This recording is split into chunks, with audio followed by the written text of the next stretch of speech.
All right. So, good afternoon. It is Sunday. Happy Father's Day to all you fathers out there. I am Beat. I'm back today to play a little bit more Yu-Gi-Oh! Go over some tutorials for people who want to learn. Uh, Today I'm just going to be going over basic gameplay. I'm going to be if I can talk, I'm going to be just playing against a bot. So, it's not going to be me going against other players as much today since I'm just trying to teach. So yeah, hopefully you'll just enjoy. Let's go ahead and transition over. So, to start off, let's pick a good deck to really just show off the basics. And I guess that would be one that doesn't have as much extra deck summoning if I had to choose one. Uh, Because if we're just going to start off small, with the basics, you kind of want to focus more on the main deck, just to really, teach about it.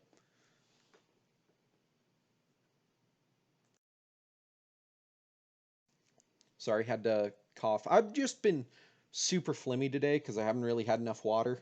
That's my own fault. But yeah, let's let's see.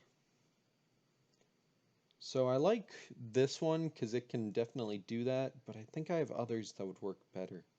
Let's just scroll. Amazon's no. Nah, probably not. Cyber Dragons maybe could. That's Time Thieves. That's a ritual deck. No, that's more focused on rituals, so that's not really basic gameplay. Maybe. Hmm. Here we go. It'll show off pendulums a little bit, but it would be more focused on basic gameplay.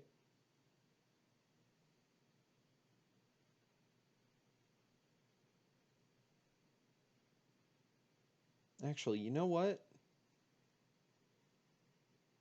Penguins. Penguins will be perfect. And of course, I named it after ex-Admiral Kuzan, because he has a pet penguin. Yeah, penguins aren't as focused on the extra deck because they're barely a deck. They're barely an archetype. Like the only really true archetypal penguins are do I even have all three of them? I do not. In this deck there's only Penguin Champion and Penguin Ninja. And I don't think those are okay, let's Yeah, Penguin the penguin archetype is mostly made up of just random penguins. And the only actual like, oh, these are part of the archetype ones are Penguin Cleric, Penguin Ninja, and Penguin Champion, also known as Penguin Squire on our side. Uh, and that's just because they were specifically made with very similar effects about flip summoning.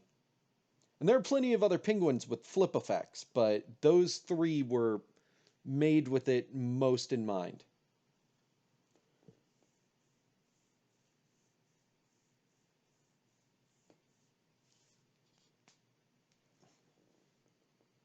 Yeah, Penguin Cleric just isn't that great. Okay, so let's just pull up a. Oh, yeah, starting life points. Here's how you can get an infinite timer. Just put 9 until it stops typing. Uh, I could do infinite health as well to really let me show things off, but nah. So yeah, here is what we're gonna go ahead and run. Never mind, that was the wrong button. And let's just go with Cybers, because Cybers, they're a solid deck. They really do just sit there and just run. They're able to really do a lot. And they get they can be applied in almost any ban list that you're trying to run. So it works out in your favor if you're just trying to practice against a strong opponent. Strong in quotations, they have their quirks. So yeah, here is the board. Now, to explain the board to those of you who have never played, there are the 5 monster zones right here. Let me actually change something real quick.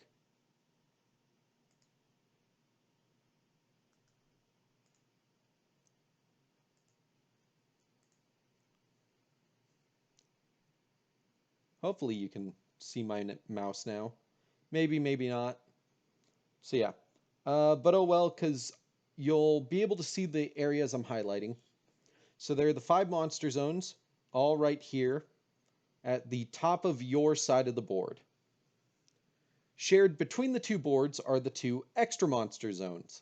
Now, these are spots that only creatures from the extra deck over here can go into. The only creatures that are required to go into it nowadays are link monsters. So, but that's getting into more complicated things that we're not going to be focusing on today. There's also the field spell slot, which goes right here. It affects your entire board. It affects the boards of both players unless both players have their own field spells down. And some field spells have effects where even if you have your own field spell, you will be affected. Because they're not specific to the board they're affecting. An example would be Ojama Country. Ojama Country has an effect where if you have Ojama Country in your field spell zone and an Ojama face up Ojama in one of your monster zones, all monsters will have their attack and defense swapped. Doesn't matter if they're in the extra monster zone, doesn't matter if they're on your opponent's field, doesn't matter if it's on your field. All monsters will have their attack and defense swapped because of the effect of Ojama Country. And it doesn't even matter if your opponent has their own field spell with their own effects affecting their side of the board. Because field spells are interesting. If there's one field spell, they affect both boards, but if there's 2, they clash and they'll only affect their own boards. Except for, like I said, if they have floating effects that affect everywhere regardless of the board they're put on. So, below the monster zones, you have your spell zones, spell trap zones.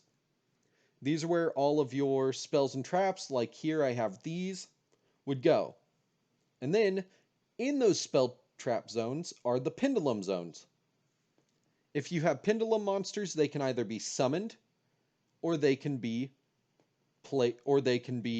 activated as pendulum. Basically, you would be treating the monsters as spell traps. Over here you have your normal deck. So in Yu-Gi-Oh, there's a deck size of 40 to 60 cards. Most competitive decks currently use 40 cards, but there's been a few rulings that now encourage 60 cards for specific archetypes. And yeah, above that goes your graveyard. Your graveyard is where milled, which mill is a word that means a card was sent from your deck to your graveyard. Discarded, which means from hand to graveyard. Or destroyed/removed, or destroyed/sent from the field or graveyard. Sent can also be applied from the deck. In Yu-Gi-Oh, it's send a card. In Magic, I know it's mill a card from the deck to the graveyard. But yeah, then above that you have your banished zone. Anything that is removed from play aka banished, is sent here. And there's two types of banishing. There's face up and face down. If it's banished face up, you can still target it with effects that target the banished zone or the forbidden zone. I can't remember. If it's face down, it can't be targeted at all because face down cards are considered existent, but like everything on them is non-existent. If that makes sense. So like your entire deck exists, but the card faces do not currently because your entire deck is face down. Everything in your hand exists, but the card faces exist only to you by the rulings of the game. And the only time they exist to the opponent is when an effect goes off that says that you have to reveal them to your opponent. The extra deck is pretty much the only exception. It's like your hand in that you can see it at all times, but your opponent cannot. And while banished face down, you can look at them. Technically, according to the game, they do not exist because they're removed from play face down. These are still in play, they're just face down. Let's see, there was something else I wanted to talk about before I moved on to the game itself. I guess that would be the different types of extra deck monsters. So there are 4 types of extra deck monsters. I only have 3 in this deck. I have Synchro, Xyz, and yeah, I know it's pronounced Xyz, not XYZ, even though it's just XYZ, and Link monsters. The 4th type is the first type ever introduced that most people are aware of, fusion monsters. They have a purple border on them.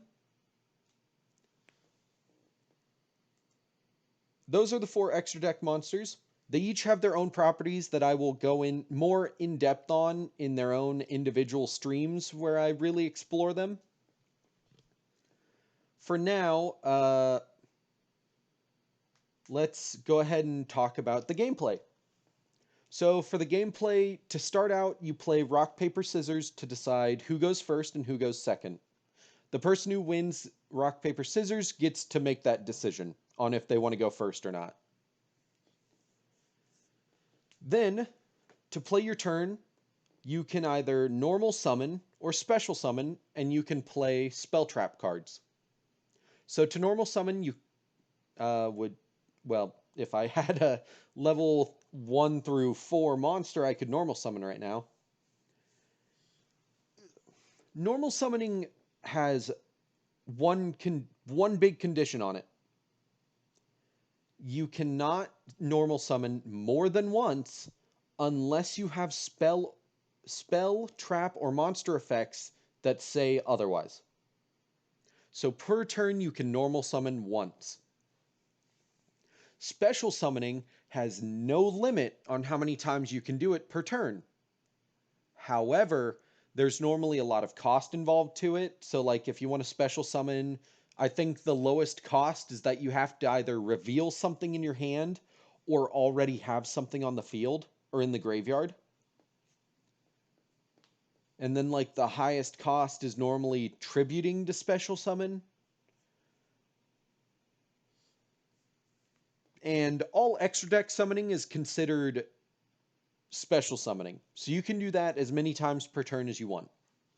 There is one other type of summoning called tribute summoning, which is what I would need to do to get the Great Emperor Penguin on the field. Tribute summoning is for level 5 and higher monsters. So for level 5 and 6, it requires 2 monsters, and for level 7 through 7 up, it requires Level 5 and 6 require 1 monster tribute. Level 7 up requires 2 monster tributes. And then a few even higher level monsters have special effects in their names or in their effect text that specifically says 3 tributes required or however many tributes required.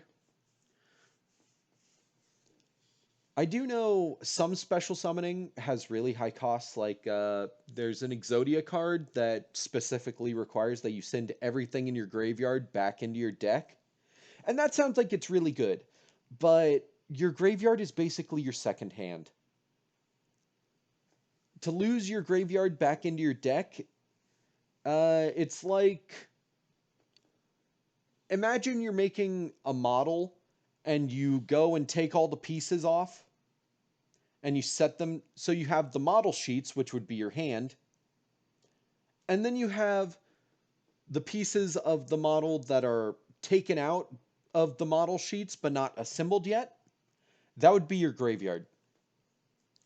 Returning your graveyard to your hand is like gluing the model pieces back onto their sheets and then putting them back in the box and laminating the box again. It makes it to where it's the hardest to get those things back.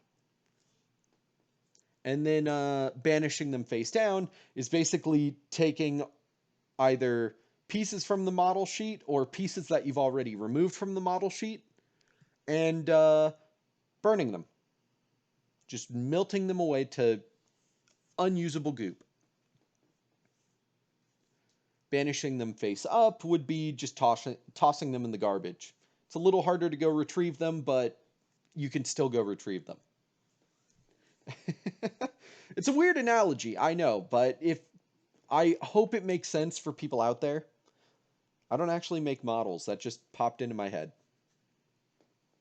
So, moving on, spell traps. Spell traps are not really the backbone of the game, monsters are, but spell traps are your weapons. So if no, that's the wrong way to say it.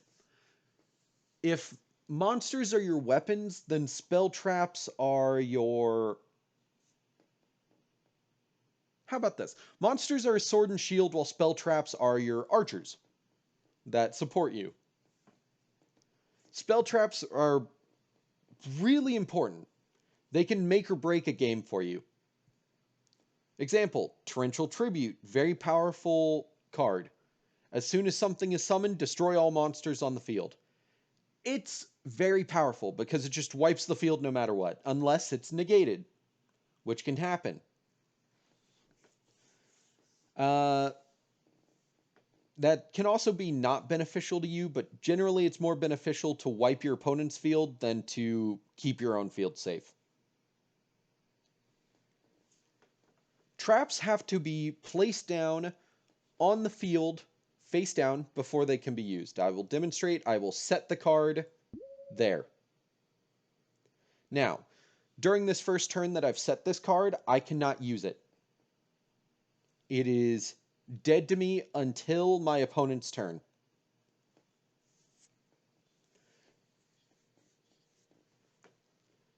Now, traps have very high priority on the spell trap chain. It's called the chain link. That's it.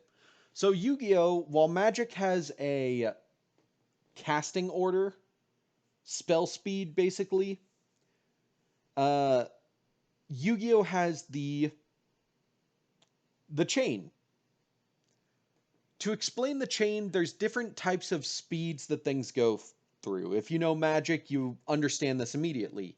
In Magic, there's effects that can only occur during your turn. There's effects that can occur during either turn, and everything goes at different speeds.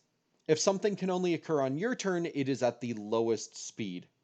If something can occur during either turn, it is at the second highest speed. And if something can occur no matter, like, in response to anything, then it's at the highest speed. So in Yu-Gi-Oh! The chain is just another way of saying that, saying the order that things go off after they've been activated. It's actually really cool if you've watched Master Duel. It's a lot easier to see because they actually like create a chain of cards that goes off as soon as all the effects have been activated. So every time you activate something in response to something else, you're basically chaining it on to that other thing. That is the best explanation. Now, in Yu-Gi-Oh!, the speeds go a little something like this. Generally, it is normal spells are the slowest. I know you would think it would be traps because, traps have to be set for a turn, but that's irrelevant to this. Let me actually see if I can pull up the rule book to help me out in explaining this. Do I still have the rule book downloaded? Oh, dang, I might not.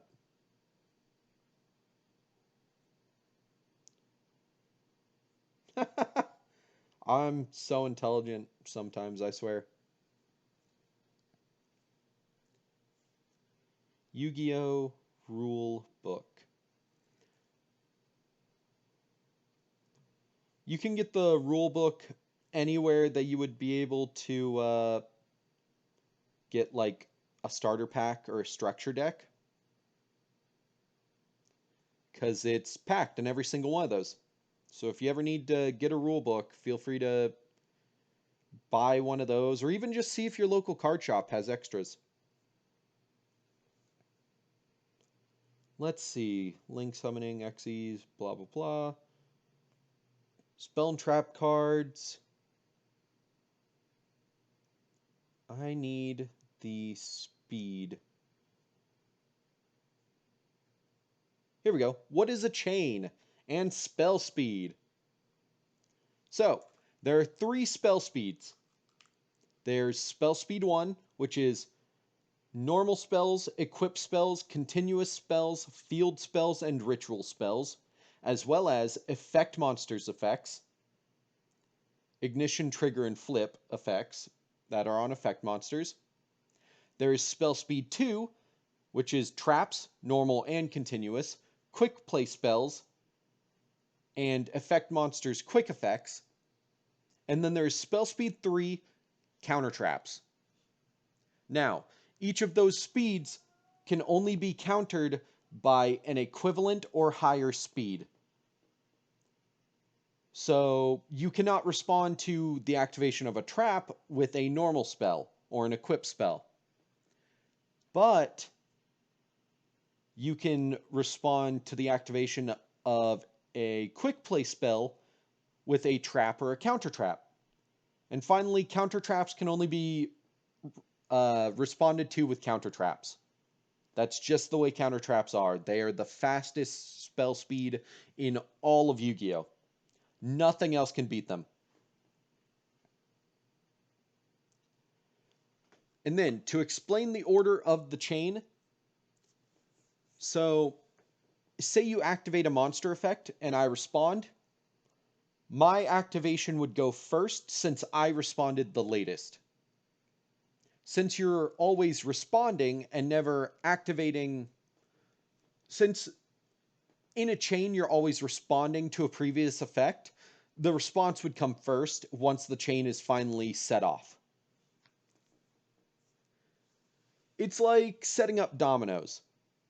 You might be setting the last domino up first, but it's still going to be the last domino when you knock it all over.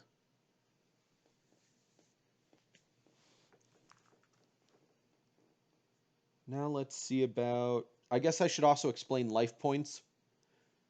They're pretty simplistic. Life points are what keep you in the game. Once they're reduced to 0, you lose.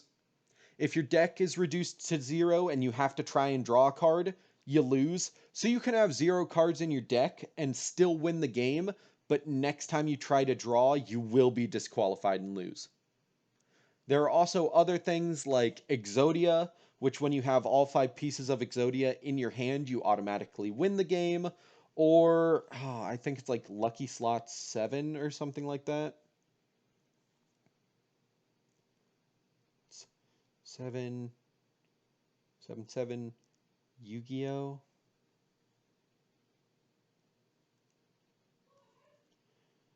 Yu-Gi-Oh! Slot Machine Alternate Win.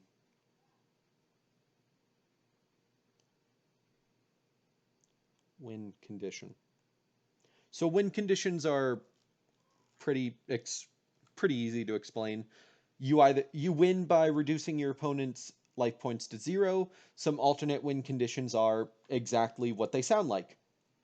You reduce your opponent's deck to 0, and so the next time they try to draw, they lose. You draw all of Exodia, and thus that allows you to win. There's also Destiny Board, Exodius the Ultimate Forbidden Lord, which exists also to Exodia. Exodia Master of the Guard, which is a Japanese only, so I'm not going to worry about it too much, but I can explain it as well. There's Final Countdown, Flying Elephant, Ghost Trick Angel of Mischief, Holocty, the Creator of Light. I'm not sure if I'm pronouncing that right. There's a good few alternate win conditions. But I didn't see the one I thought I would see. So there's another one that has it's basically you banish a card using it like 3 times and then you win the game. I'm trying to think of what it is. One of the best ones are like Destiny Board. Jackpot 7. Here we go. So Jackpot 7, let's see its effects just so I can explain it correctly. So when this card is activated, shuffle this card from the field into the deck. When this card in your position is sent to your graveyard by an opponent's card effect, banish this card. If 3 of your Jackpot 7 are currently banished and were all banished by this effect, you win the duel. So there's another example of an alternate win condition. Some other ones would be Destiny Board, which is you instantly win the game with all Spirit Message cards on the field. Super difficult. Like Exodia, drawing it to hand, at least you can send all the things into mill your entire deck and then just add them back into hand.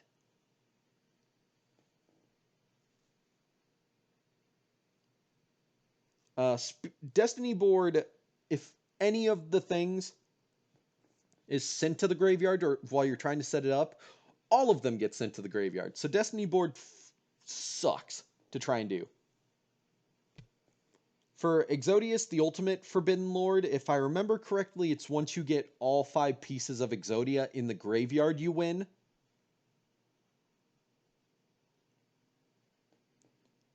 For Exodia Master of the Guard, I know nothing about this. It's another alternate win condition. Let's see.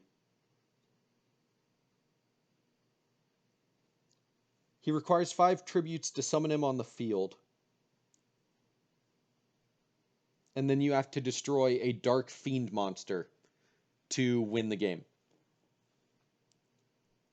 But it has to be your opponent's, and you have to destroy it by battle, and that's where the really hard part comes in. Final Countdown, let's see.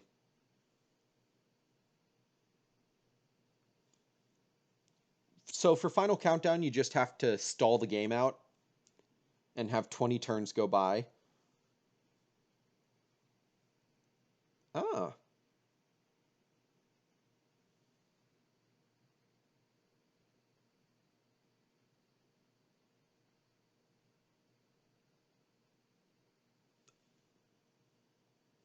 Okay, so Flying Elephant, if an opponent tries to destroy it with a card effect, only one. So once per turn, if an opponent tries to destroy it with a card effect, it won't be destroyed. And then during the next turn, if you inflict battle damage with Flying Elephant, you win the game. So welcome to a few alternate win conditions. They're usually pretty dumb and hard to pull off, except for Final Countdown, which is literally just stall your opponent. I guess I should also explain a few other things. So on a Yu-Gi-Oh monster, you have a few different parts. Oh, you can see my mouse now. Good. There is the name of the Yu-Gi-Oh monster, which is very important because archetypes, as you can see down here, the archetype is penguin, come directly from the name of the card. If they have a word that is part of an archetype in them, they either have to have the full phrase or they have to have the word that is the archetype. and they will be considered part of that archetype. Next, you have the type, which is water. Or I guess it's the element, and then the type is aqua. Aqua effect, really, but mostly aqua. You have the level right here, which is indicated by the number of stars.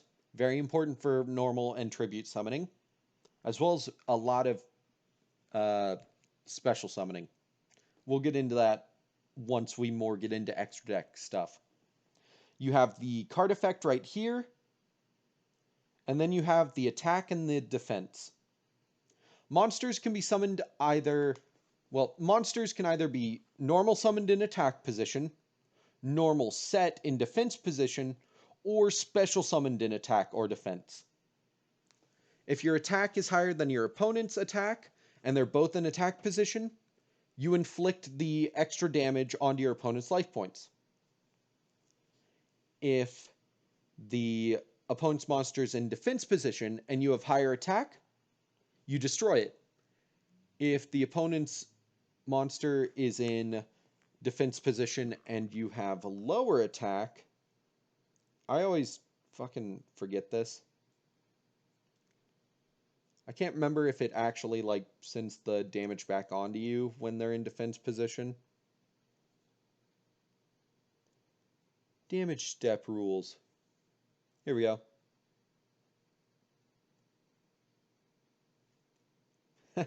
Attack of attacking monster versus attack of opponent's monster.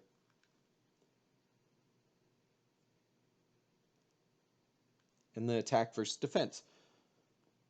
When your attacking monster's attack is lower than the defense of the opponent's monster, neither monster is destroyed. Yes, so you take any extra damage that their defense is higher than your attack. So say they have 3,000 defense and I have 2,000 attack, I take 1,000 damage from that battle. But if I tie with them, nothing happens. If our attack and defense are tied, both monsters return to being the way they were and nothing occurs. If two attacks are tied, both monsters are destroyed unless either monster is immune to battle destruction.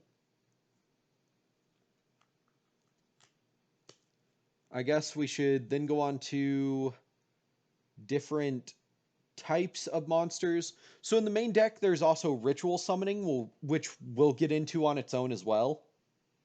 But ritual summoning exists in the main deck. It requires spell cards to occur, but it all occurs in the main deck just like any normal monster. Now, there are a few different types of monsters. There is normal, which has no effect on it. Effect, which has an effect, as we can see here with the Great Emperor Penguin. Tuner, which is used for synchro summoning. Pendulum, which can be used in the pendulum zones and can be used for pendulum summoning, which we will get into on its own as well. Flip, which has to do with monsters who, whenever they are flipped face up, have a flip effect go off. Now, it's very important to note that there's a difference between a monster with a flip effect and a flip monster.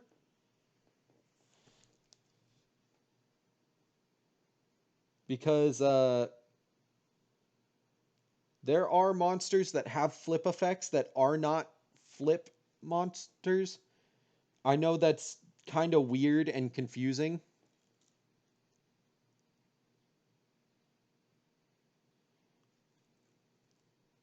So, here we go. An example of a flip monster would be Raikou, Lightsworn Hunter. And generally there were flip effects and then flip monsters.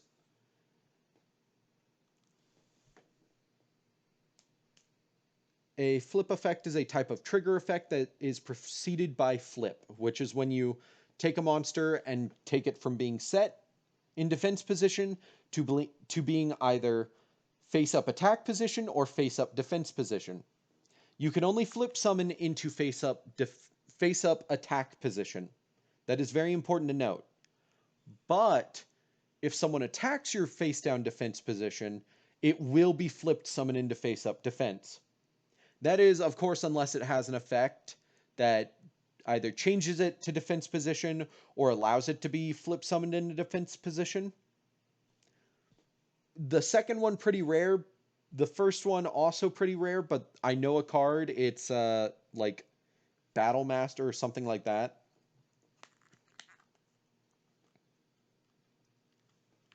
So let's look at attribute, not element, by the way.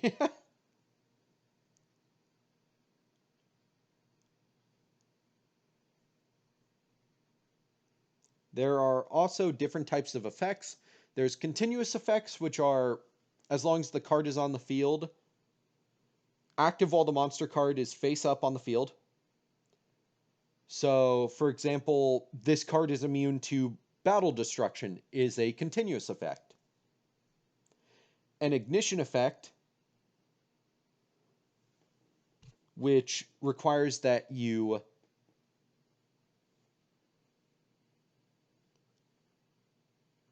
ignition effects are you declare it activating and it activates. A lot of ignition effects require some sort of cost.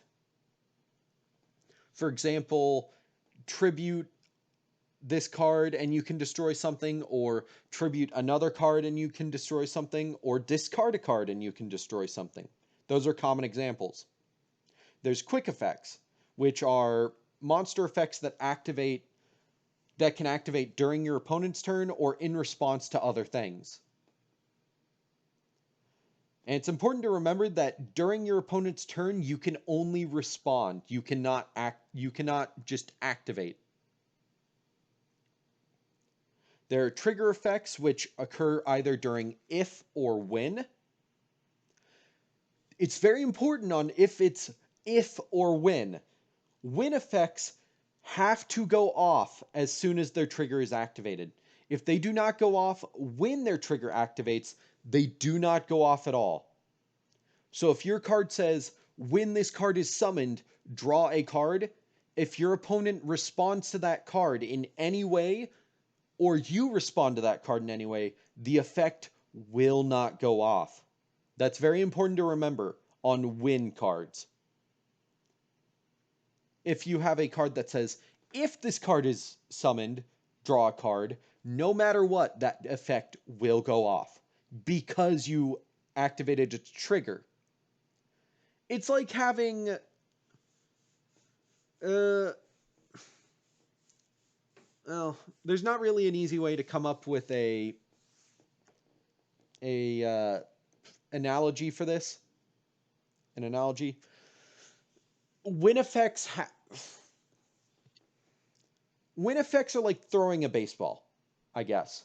If you don't hit the baseball as soon as it comes into range, you're not hitting the baseball. If effects are like turning on a light switch. They're just on as soon as their trigger is activated. Now there's also flip effects, which I was just talking about with flip monsters. Flip effect is a type of trigger effect, except all flip effects trigger by their monster flipping face up. And then it goes into Pendulum, extra deck monsters, and stuff like that. Now, for trap and spell cards, there are also 6 types. Well, there are 6 types. There's equip, field, quick play, ritual, continuous, and counter.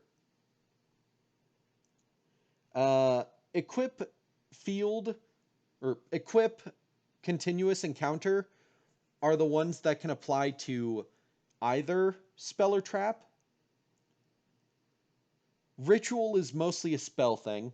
I think there may be ritual traps out there, but they're extremely rare.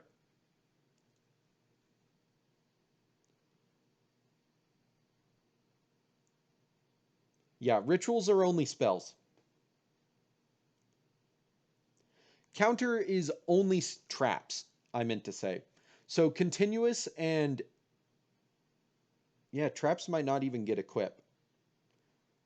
So, yeah, just continuous applies to both and normal applies to both.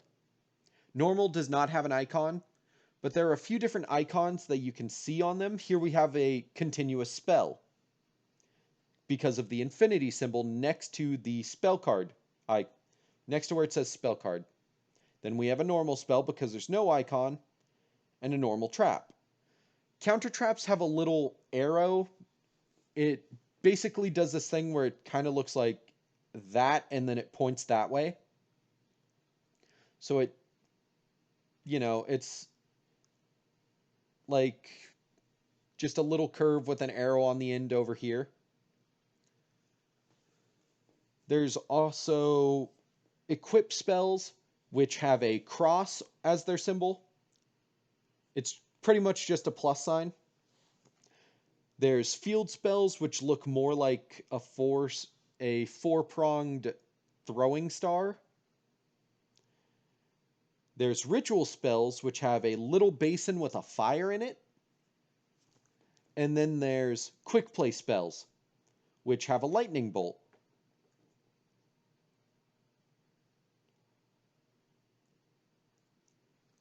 Now that we've gone over a lot of the card stuff and the field, let's go into the phases of the game. So there are, how many phases are there? There's draw phase, standby phase, main phase 1, battle phase, main phase 2, end phase. So there are 6 phases. Draw phase occurs as soon as your opponent's turn ends. So during that, you draw a card. Pretty simple. Standby phase occurs immediately after draw phase. It's basically like a small time for effects to go off or for a response to occur to the draw phase. Standby phase is generally just used for like, put a counter on this card. Activate this effect because you've been waiting a turn for it to activate. Stuff like that. Oh, standby phase is also when if a card was removed from play. Standby phase and end phase are generally when those cards are returned back onto the field, if it was only to be bounced. You'll see that most with things like the weather cards, which for the cost of their effects, they'll banish themselves and then during the next standby phase, summon themselves back. Main phase 1 and 2 are when you can do everything. You can summon, you can activate any type of effect that doesn't require triggers to go off. Those are the phases. Those are your phases where you're really going to have the meat of your turn. Unless you're a very battle phase heavy deck, which the battle phase is, of course, where battle occurs, but also where a lot of other effects can go off. There are effects that are fully circled around the battle phase and only start to go into effect during it. For example, there's cannot be destroyed by battle, which is a continuous effect but really shows its time during the battle phase. There is, of course, canceled damage calculation. Negate damage calculation is a very common one. So a battle will occur and you just stop the damage calculation. There's negating the battle. There's skipping the battle phase. There's a lot of battle phase specific effects. And then there's the end phase, which is the standby between your turn and your opponent's turn. Like I said, it's just a normal time where a lot of things like counters being added to cards or monsters being returned from being banished occurs.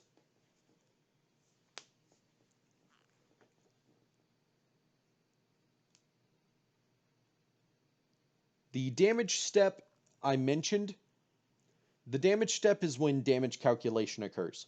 So there's the startup step, the battle step, the damage step, and then the end step. And the damage step goes hand in hand with the battle step, even though it occurs very slightly afterwards.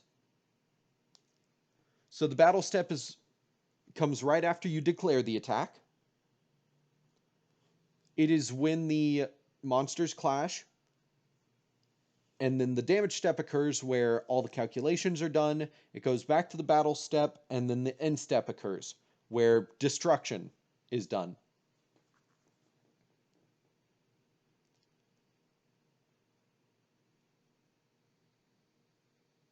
Okay, my bad. The start step starts the battle phase. The battle step has to do with selecting the monsters, and then doing the damage step is part of the battle step, but it still takes place a little bit after.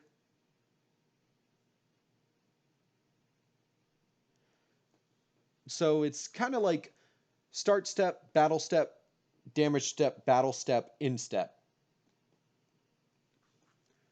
The damage step is, of course, the calculation, and then the damage step is, of course, damage calculation, and then the end step is after you've resolved all your battles by repeating the battle and damage steps, you have no more monsters you want to attack, you end the battle phase. So the damage step is where damage calculation occurs, and then the battle step is where targeting and monster destruction occurs. There are a lot of kind of complicated rules to the damage step, so I won't go too much into that.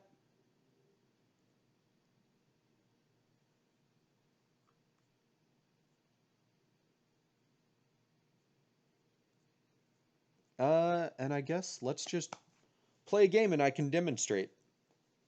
So now I've set a trap card. I can activate a continuous spell, which would this spell has a trigger effect when this card is activated. And right now, it seems that my opponent cannot respond. So my effect will be able to go off because there's no response coming about.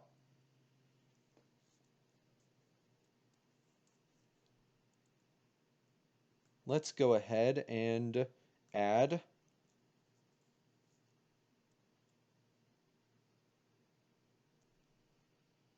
Nightmare Penguin to my hand.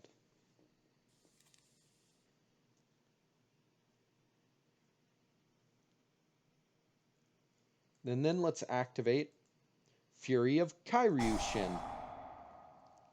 I'm probably going to fuck up pronunciations, by the way. Be ready for that. Which lets me add a Torrential Tribute from my deck to my hand. So now I have two different Torrential Tributes. I'll keep one down and one in the hand for now. And I'll go ahead and activate Ice Jade Cradle, which allows me to add one Ice Jade monster from my deck to my hand.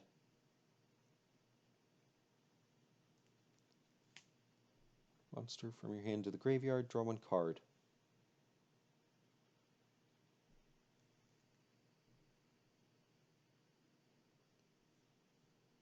Graveyard, special summon a water monster.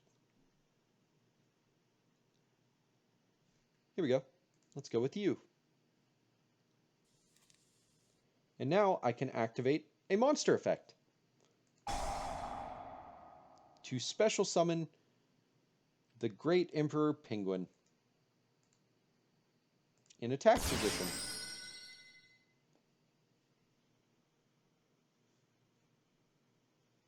And then I can activate its effect to then special summon two more penguin monsters from my deck.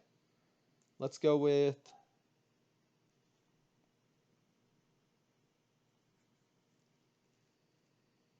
Glacial Beast Polar Penguin and no penguin.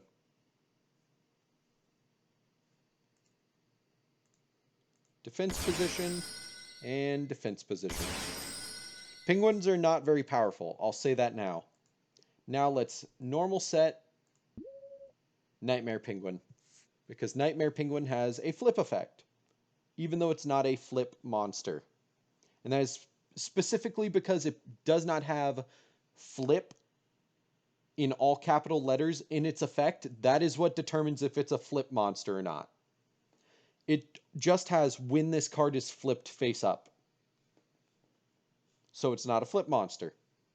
Now I could summon from the extra deck, but I'm not going to do this game because I just want to demonstrate the basics. That was my main phase 1. During your first turn, if you are the first person to play, you are unable to conduct your battle phase. You only get a main phase 1. There's no battle phase and no main phase 2. You go draw, standby, main phase 1, end phase during the first turn of the entire game.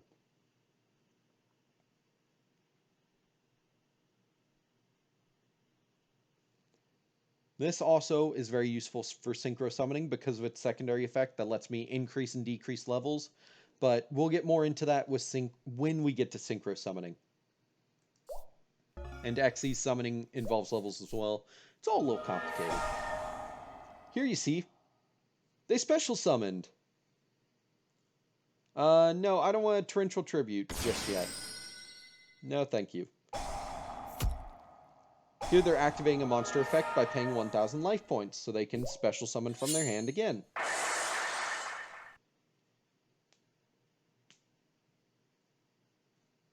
Let's go ahead and return this to the hand.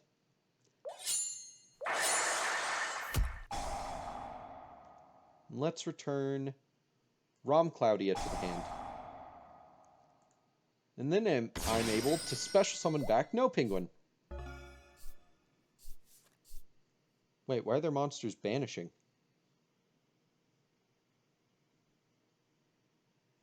What the...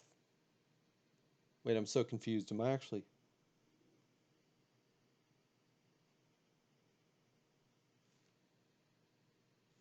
Yo, something weird's going on here. I don't think they're supposed to be banishing those cards.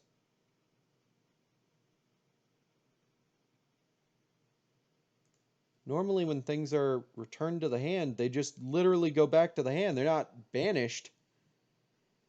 That's only, oh no, what is that card called? So there's one specific card that when something is returned to the hand, it's banished instead. I think it's called, like, Open Circuit.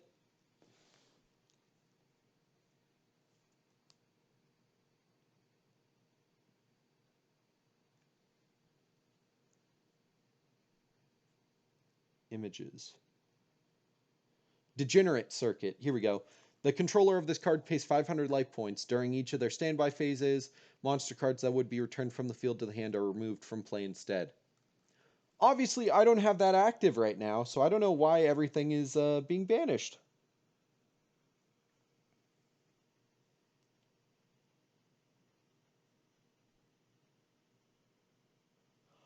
Oh, it's because No Penguin. I see. So No Penguin, obviously, I'm an idiot. I don't read my cards well enough. So that's why I lose a lot of games as well. But I know the basics and I know how a lot of card effects work, so I can explain them. I'm just not as good as at playing itself. For that, I would look towards people like Rada. Rank 10 Yu-Gi-Oh! Is his channel name. Or to Hard Like Joe. They're both on Twitter, by the way, and they tweet out awesome information about Yu-Gi-Oh! I love them. I love their content. Shout out to them, even though they are way bigger than me. So yeah, since No Penguin was on the field and then left the field, its effective once per turn something returned to the hand is banished instead, went off twice. Because it is not a hard once per turn. There is hard once per turn and soft once per turn. Hard once per turn can only occur once per turn because it specifically says this effect can only occur once per turn. Soft once per turn just says once per turn, or there's specifically like this effect on the field can only occur once per turn, and then there's you can only use this effect of No Penguin once per turn. And one of them, if the card is removed from the field and then brought back, you can use the effect again. The other one is, even if you summon another copy of that card, it cannot be used again that turn. There's also once per game effects, which are like usually pretty powerful.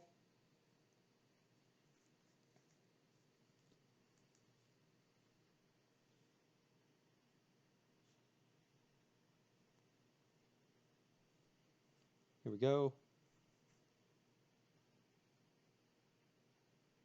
I cannot use that right now, even though that would be extremely useful. To attack. Battle phase. And let's attack their Balancer Lord. And that's all 4 steps of the battle phase right there. Important to note, you cannot change a monster from attack to defense or defense to attack more than once per turn, and you cannot change them during the battle phase. So keep that in mind. If you go into the battle phase before you're ready, you won't be able to change your monsters over. And now he'll just have to stay in attack position, which puts me at risk to their boot staggered.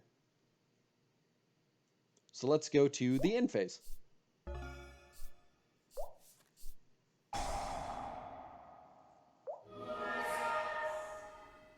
Now would be a good time to activate Torrential Tribute, because they have a ton of materials for extra deck summoning. We'll get more into that during extra deck videos, but that's something to keep in mind. Yeah, let's look at...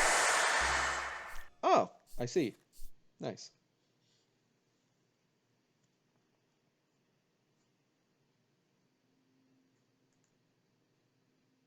Let's go ahead and set another no penguin. I'm an idiot, but then I'll set Torrential Tribute. I should have used Ice Jade Acti, so I could draw another card. Oh, here we go. Infinite Impermanence is a trap card. Oh, hello, Loot 178 or 176. How are you? Feel free to commentate on things I'm missing or if I'm fucking up or stuff like that. I'm trying to be entertaining during this. I understand if it's not coming across that way, though. So, Infinite Impermanence is a trap card that can be... Oh, I know how to play. I'm more just doing tutorials for those who want to learn how to play. Because I know I have some viewers who have watched before and had a lot of questions.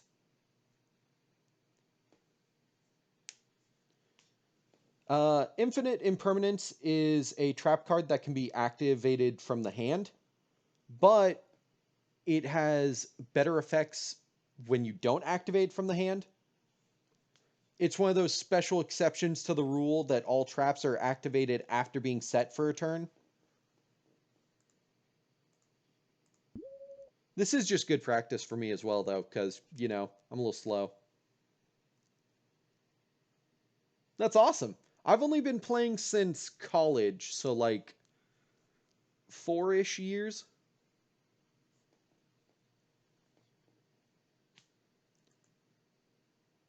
I don't have anything in my hand, so normal summoning you wouldn't be as useful. Let's go ahead and...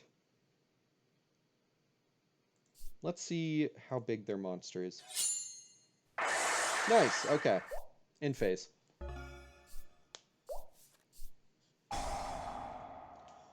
Monster Reborn. That's why I say that the graveyard is your second hand, because cards like Monster Reborn, even though it's, I'm pretty sure, still limited to 1 card per deck, can just bring things back from the graveyard to your field super easily.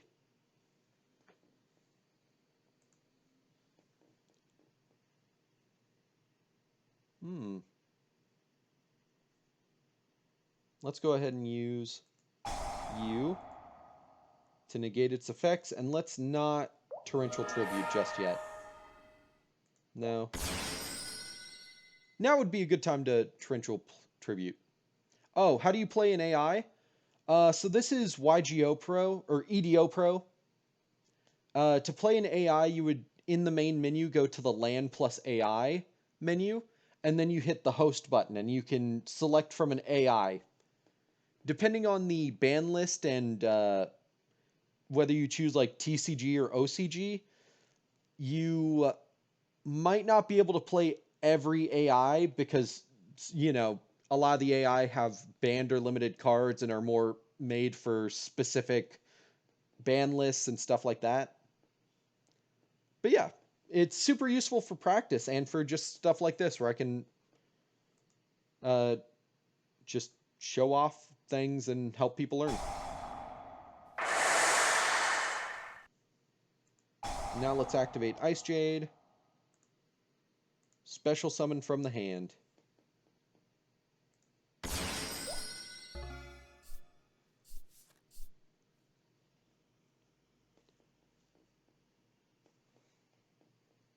Okay, yeah, let's go ahead and normal summon so I can get an Ice Jade spell trap. And notice how all the Ice Jades have if effects. So no matter what, their trigger effects will go off.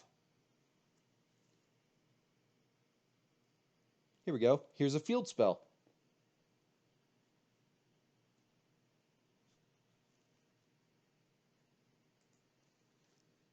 Let's go ahead and activate that field spell, and it will let me get an Ice Jade monster from my graveyard or banished back to my hand.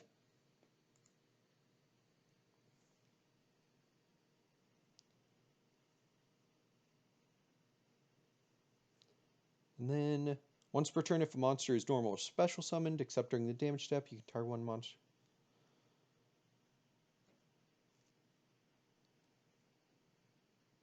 Ah, here we go. So let's go ahead and change to attack position, battle phase, attack, attack, main phase 2, and I can't put you in defense position because I just summoned you. So, in phase. Now I'm in a risky place right now because these are both 1000 attack monsters, but it looks like they didn't get a monster they could summon. Let's go ahead and activate this if I can. And add you.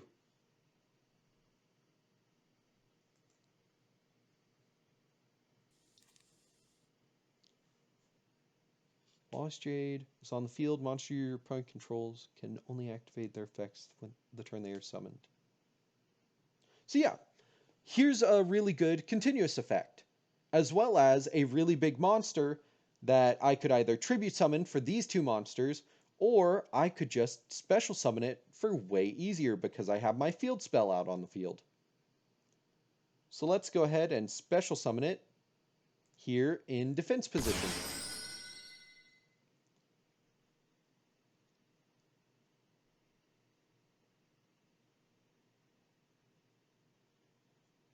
Then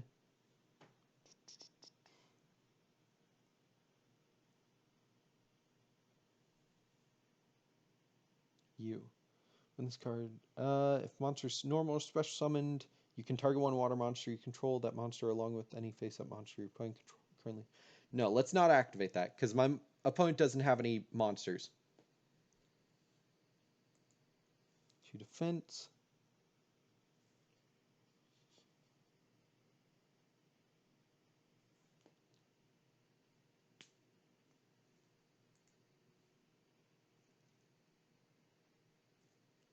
Let's go ahead and go back to battle phase and deal another 1000 damage.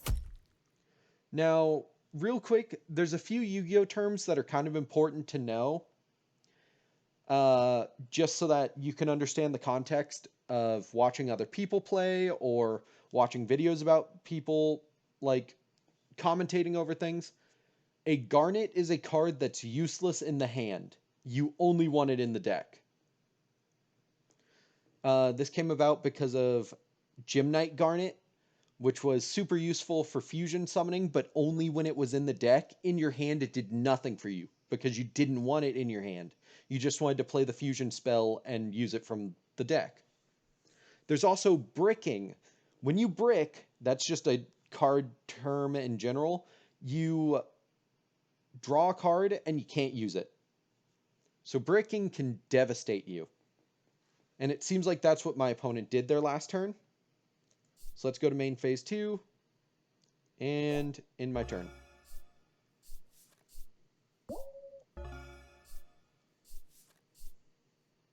Well, that's not super useful.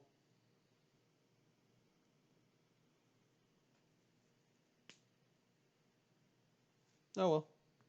Battle phase. I might actually just slowly beat my opponent to death.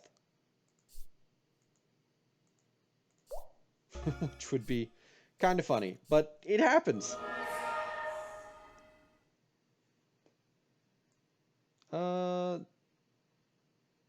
No, let's not do that yet. Boom! See, he had a very big monster in his hand that he could not summon yet. Now let's go ahead and...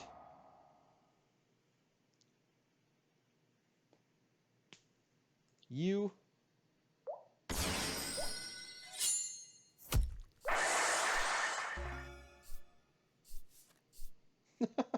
Okay. So...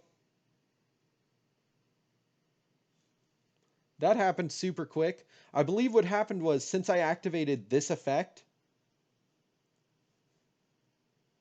all monsters on my opponent's side of the field lost attack equal to this monster's original attack, which is 1500. So they just lost most of their attack on this card, tried to fight me, and then lost lost life points because of it. And now would be a good time to activate this. Special summon Great Emperor Penguin from my hand to the field. I do not want to activate that yet. And now I can activate Great Emperor Penguin again so I can draw things. So I can special summon things. Do I want to special summon no penguin? Probably not right now since I'm going to be special summoning. Oh, I guess I have to.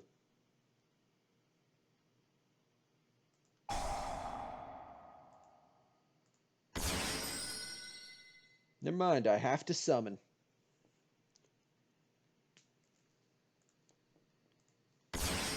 Now we see Champion Penguin, the main monster for this archetype. If a monster is set on your field except during the damage step, you can special summon this card from your hand, then you can reduce its level by 1 or 2. Change it to face-up defense position, and if you do, its effects are negated unless it is a penguin monster.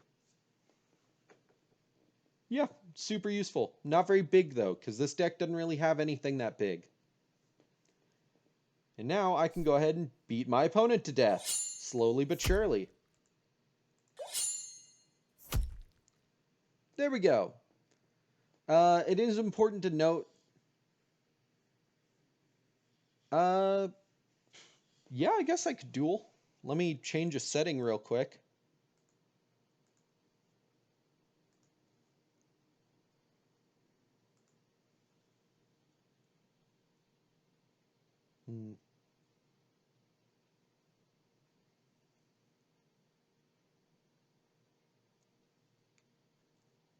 I thought there was a setting where you wouldn't be able to see my... hide archetypes and card display.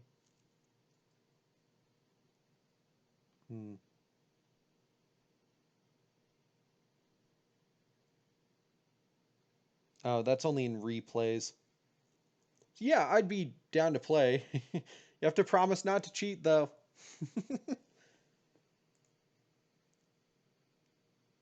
Fair enough, yeah. Let's see. I have to choose a deck.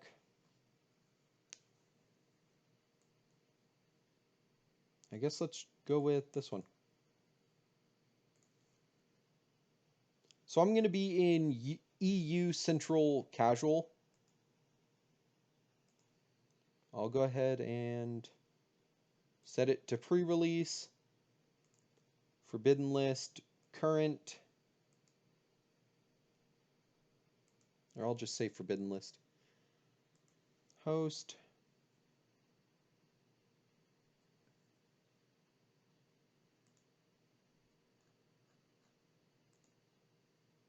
And let's set the password to beat_server. Beat in all capitals and then only capital S on server.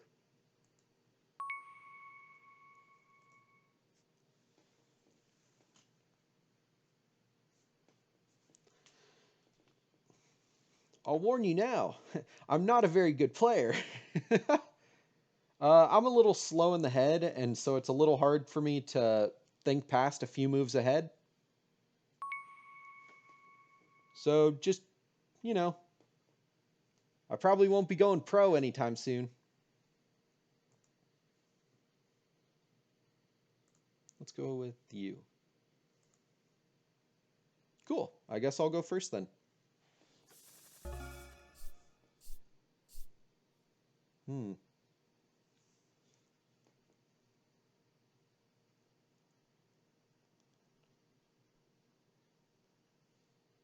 Yep, this is going to be. Here we go. Activate.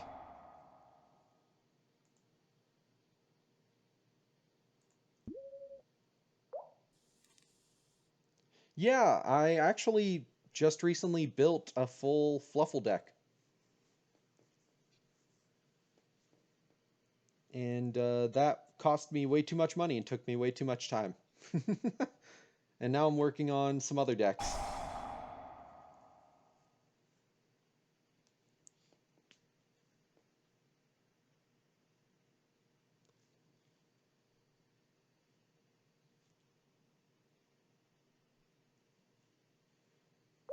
Hmm. Yeah, and they're a weird deck, but they're really fun to play. I like that they're like three different archetypes combined into one.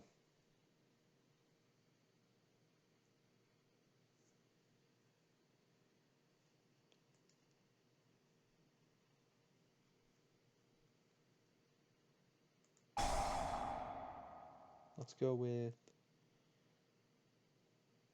you.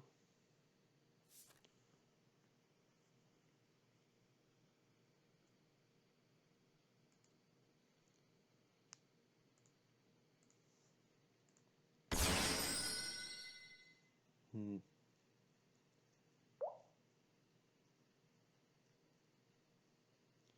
Oh, nice. Do you play at a lot of tournaments?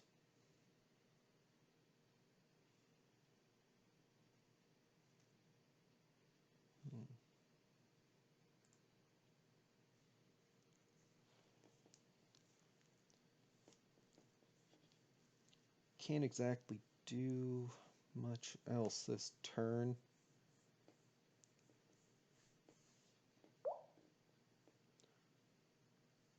Oh, nice. That's awesome, dude. Man, I haven't done a pre-release or a tournament or anything like that in a long time. I should. It would be really fun, especially since I know a local card shop I could go to for tournaments that's officially recognized and everything. Oh, Machina. I don't really know much about this archetype. Or is it Super Express? Is it a train deck? Machina train deck? Ooh.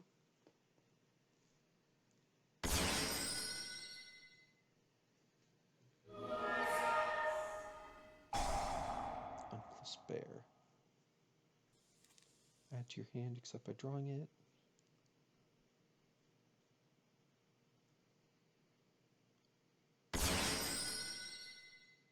Ooh. So I'm going to real quick ask, since there's no time limit, feel free to type out whatever you want. Uh, what is the point of the Machina archetype? Like, what's its main focus for getting off its plays?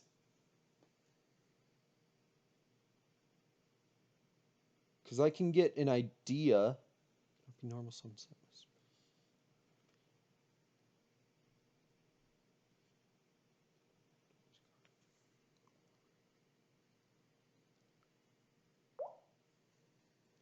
Overpower and summon a lot of beefy monsters. Okay. And it looks like it's able to do that partially through adding cards to the hand and then special summoning because of that, and through banishing cards to special summon. Okay. I love learning about different archetypes. and then just figuring out how to play them, uh, what their strengths and weaknesses are. It's actually kind of dumb, but I love to name all of my decks after One Piece characters. Dude, that's awesome. I actually played against a Blackwing player last week because Blackwing got new support recently, and they did that. They beat me in one turn. I went first, but they just like played for a solid minute and then went to battle phase and beat me.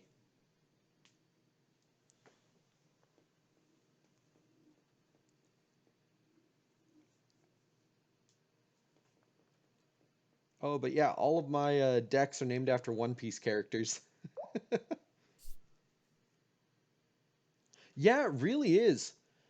Which is really nice to see because it felt like Blackwing was kind of off the chart for a long time. So it was nice to really see it come back. I'm still not drawing very good. Well, poo.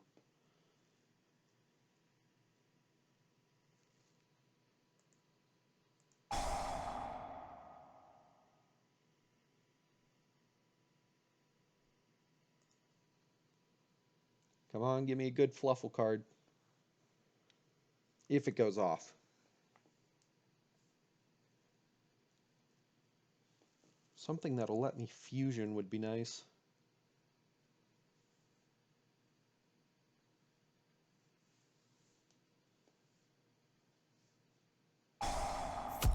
Whew, skill drain.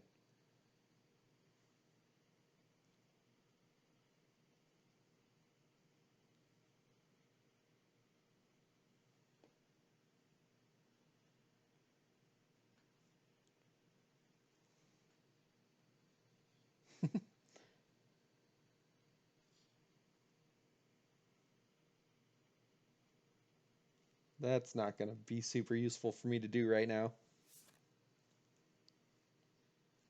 Yep. It would have been nice to just have.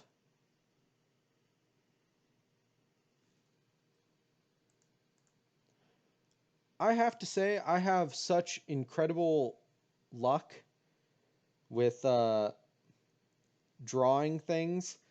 I had an Exodia deck that I just like played against an AI, and I had 5 cards left in my deck, and I still couldn't draw Exodia. My when I played Magic with my friends back in college, it was constantly joked that I had one of two things happen every game. I was either flooded with mana or I had none of it.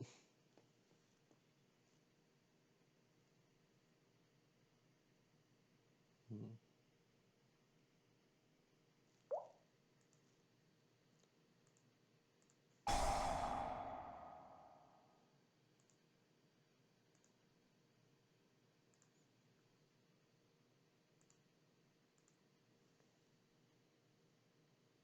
Yes.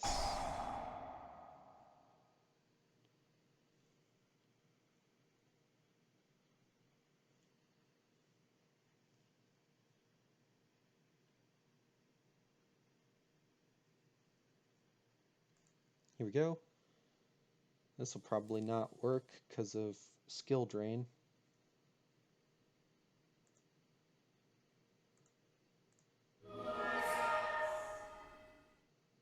Yep, it's gonna be negated. Thought so.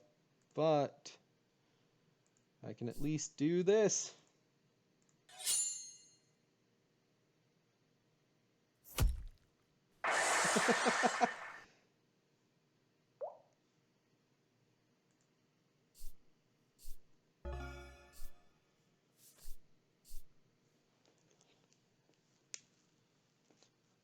I had to do something at least. I couldn't seem to get a fusion card at all.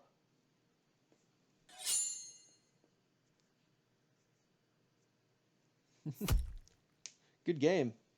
Would you want to play again?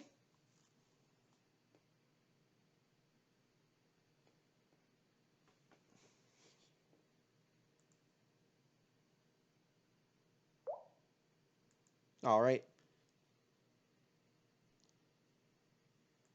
This will probably have to be my last match, though, because after this, I'll have to see about running some errands, and then, it's Father's Day, so I'm going to be seeing my dad today.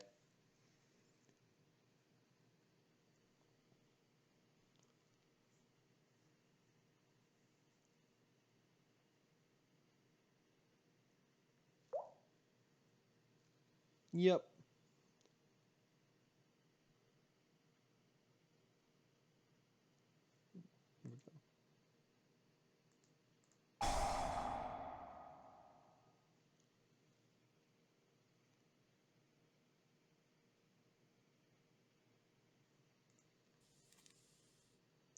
Yes. Let's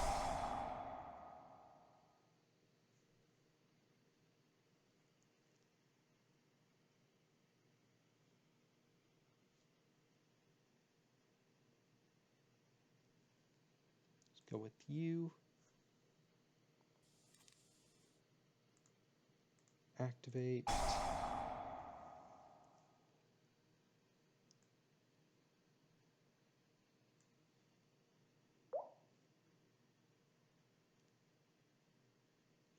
Sure, yeah, that'd be awesome.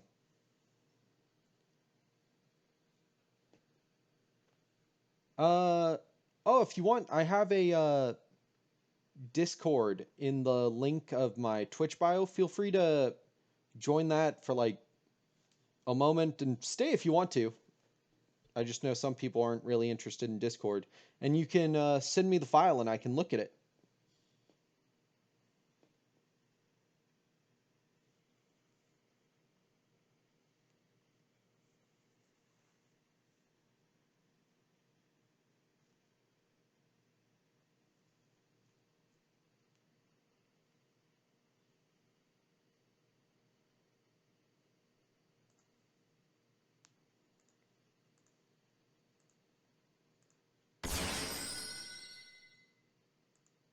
Yes. Activate.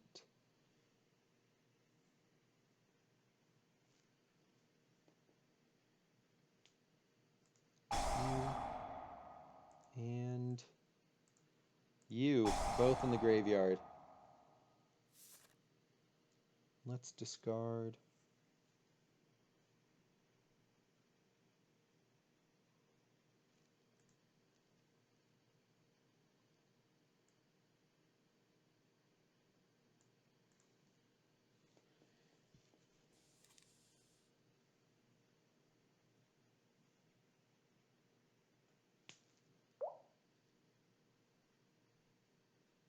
Oh, cool.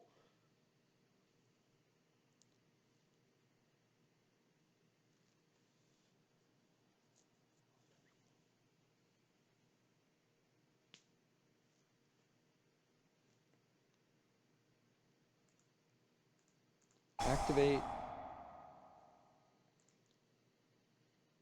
You. Nice. Yeah, feel free to use it to check for updates on stuff too.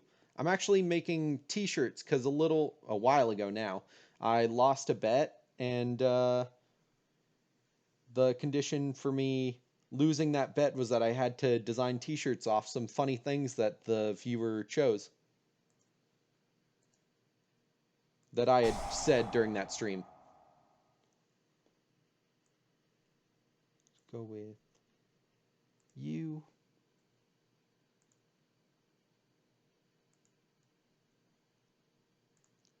Defense.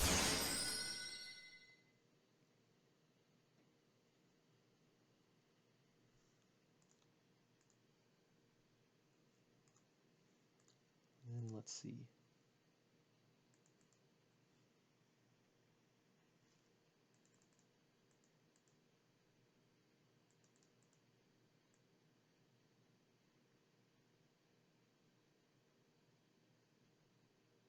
Okay, yeah, it's you. 3 or more. Okay, cool. Here we go.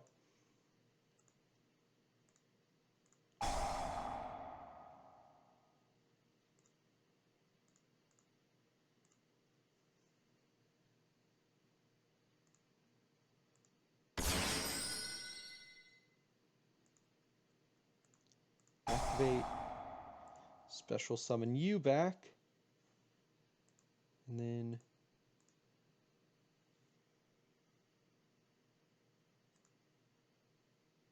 let's cancel that. No.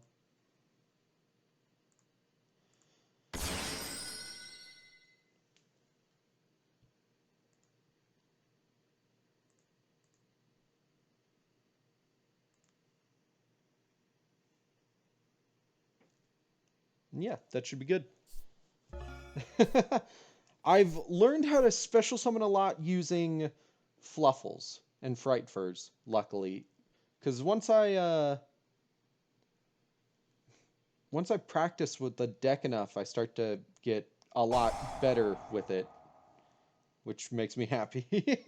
Even though I do still take a while to think on things.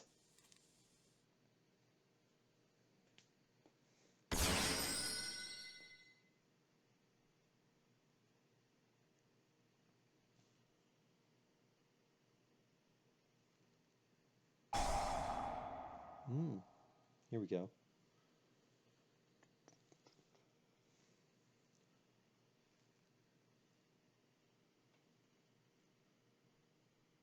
Ooh, Infinitrack.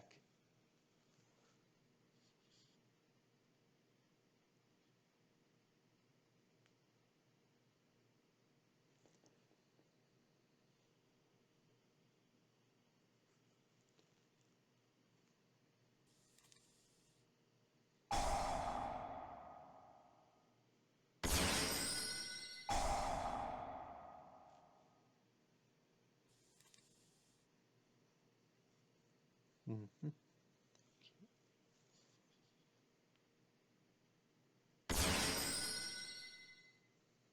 Oh yeah, for any viewers out there who are curious, whether you're watching this now or later, uh, another important thing, there are effects out there that activate when a card is destroyed.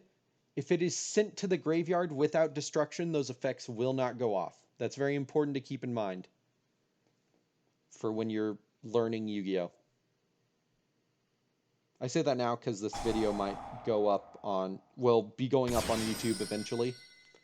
So, for people learning.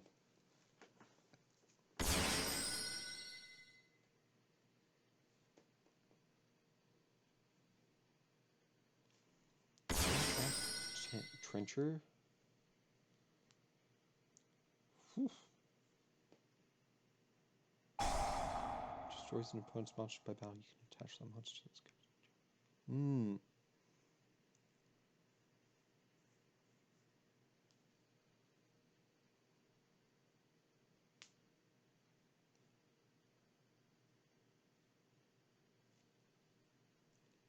Destroys an opponent's...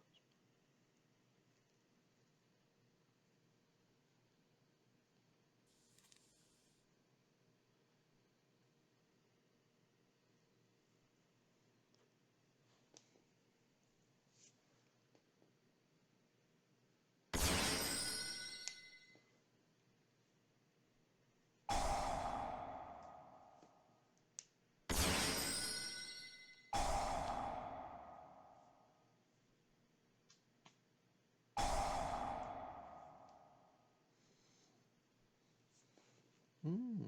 Okay. So now it can't be destroyed by card effects because Infinitrack Goliath is a material on it.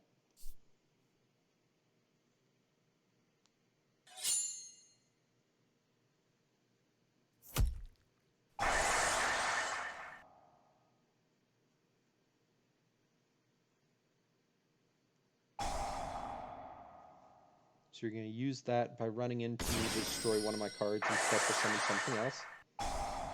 And I'll go ahead and inflict some damage.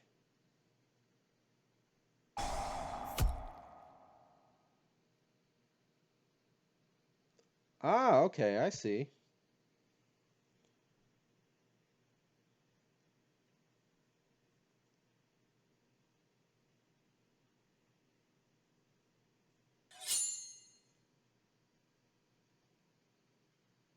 And while my card can't be destroyed, you can still beat me with it. Beat me on top of it using your own one.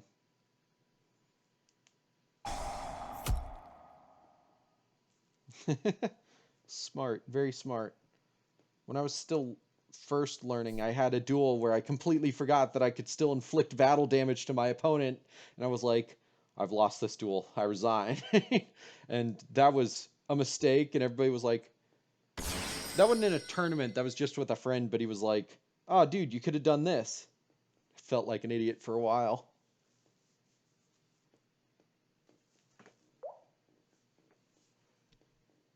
Sweet.